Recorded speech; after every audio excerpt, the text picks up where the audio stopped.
Artificial intelligence is changing or has the potential to change just about everything we do in life, from how we work to how we get information. And that's why Emory University just hosted a sold out conference. It was called Ground Truth: Reclaiming Reality in the Age of AI, bringing experts together from across the country to talk about what all this means for our future. Happy to be joined this morning by Joe Sutherland to recap that event, director of Emory's Center for AI Learning. Joe, good morning to you, sir, and congrats on a sold-out event. How you doing?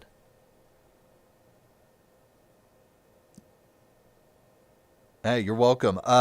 Why was this the right moment for a conference like this?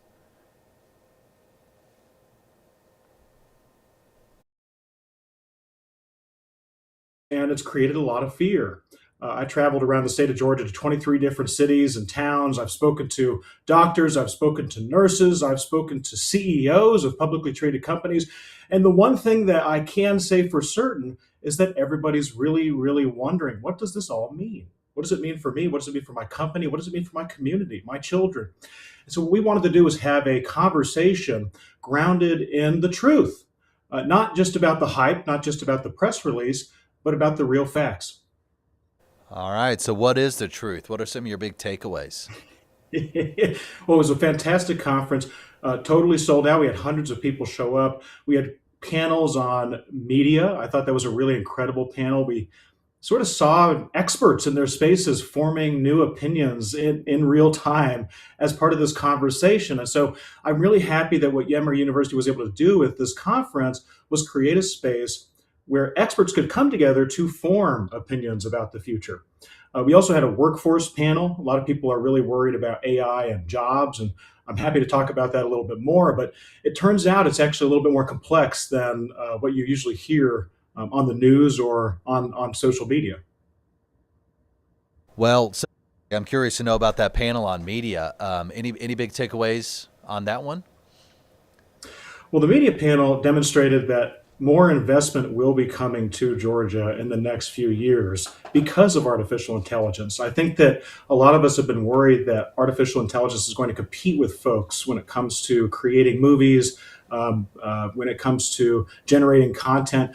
And what we're seeing now is the ability for content to be created at such scale that we're going to have more people able to access it in their own personalized ways. We're going to have more people able to produce it at a lower cost. And that ultimately produces more personalization for anybody who would want to watch, their own movie or Hmm. maybe participate in their own conversation. Joe, we are living in a time when AI can generate images, video, voices that look and sound real. I mean, really hard to discern online what's true sometimes. And that's why I love the theme of the conference, the name Reclaiming Reality in the Age of AI. My question to you, is that even possible, or is the genie out of the bottle? I think the great thing about the way we work as a society is we have time to discuss. Now, artificial intelligence feels like it's evolving so fast that maybe there hasn't been time for that discussion. But you look at events like these, and we are able to actually have the space and time for those discussions with experts who are leading in their fields.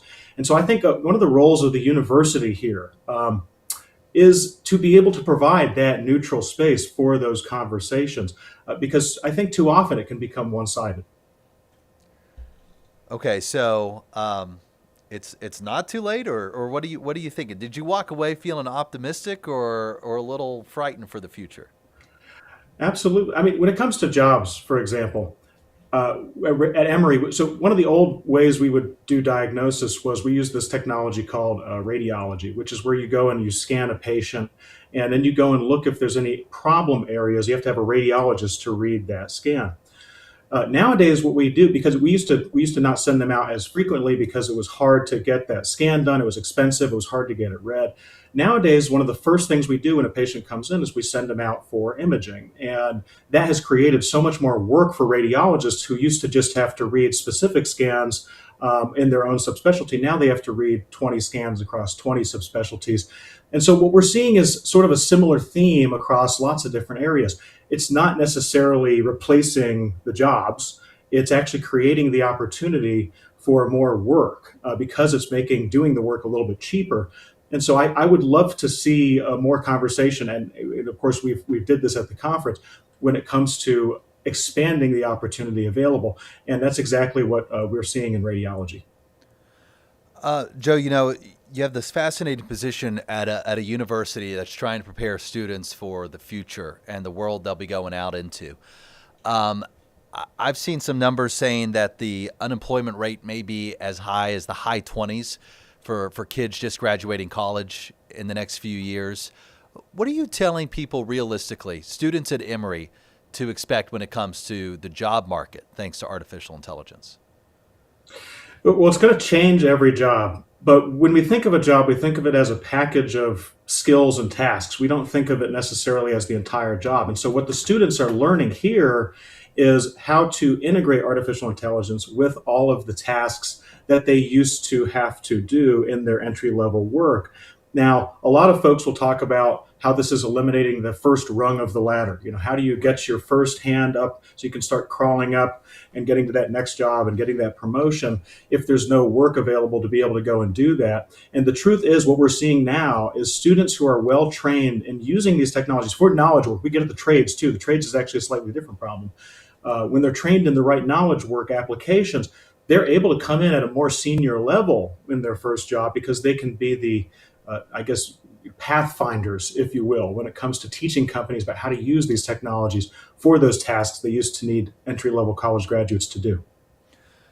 Joe, what about everybody else who's watching out there? Maybe they're mid-career, maybe they're late career, maybe they're retired even. What's one realistic takeaway they should have after this week's event when it comes to what AI is going to mean for their future? I think it's going to make the opportunities so much greater. My fear, and we talked about this at the conference, is that we're going to get kind of a K-shaped economy again Hmm. here. You're going to have some people who get access to these tools early on and get compounding gains and abilities from them, and then you're going to get some folks who don't have the time to invest in reskilling and don't have access to the right technologies. For example, we still have here in the state of Georgia 300,000 people who don't have access to broadband. And so I think that as a society, the impetus is to be able to make sure everyone has equal access to that opportunity at the same time. And with a technology that is moving so fast in its adoption and its rollout, we need to make sure that we have those tools available now. So the way to avoid that K shape would be to give people access now. Is that what you're saying? Absolutely. And hopefully, resources like what we have at Emory University with this conference and our AI and U workforce development program in partnership with Rowan Foundation and the Georgia Chamber of Commerce are resources that people can access right now to be able to go and help reskill themselves. Very good, Joe. Any plans for another conference like this in the future? Yeah, I think with attendance and a response that was so great, we're definitely going to be holding this again next year, and so we'll make sure to roll out a ticket link soon so that people can start pre-registering, probably next March or April. Wow. All right. Well, as soon as you get that link rolled out, we'd love to have you back on the show to promote it and talk about what you have planned. Thank you for your time. I appreciate it. Thank you. You're welcome. That's Joe Sutherland, Director of Emory Centers for AI Learning.